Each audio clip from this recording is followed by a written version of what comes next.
placer, para mí soy muy feliz porque tenía muchas ganas de volver aquí, tengo mucho recuerdo.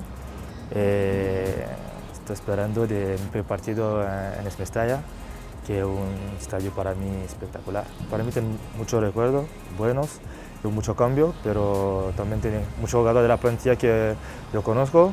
En el pasado fue una temporada increíble para todos. Yo pienso que necesita continuidad, porque siempre es difícil la segunda temporada para ser mejor, pero yo pienso que con buena mentalidad de trabajo al diario va a ser fácil de intentar hacer lo mismo.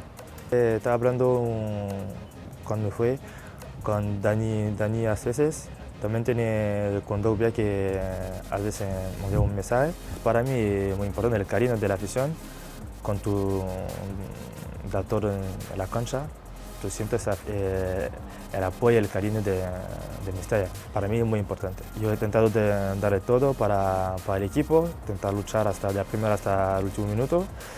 Eso no cambia. Espero que va a ser igual en esta temporada.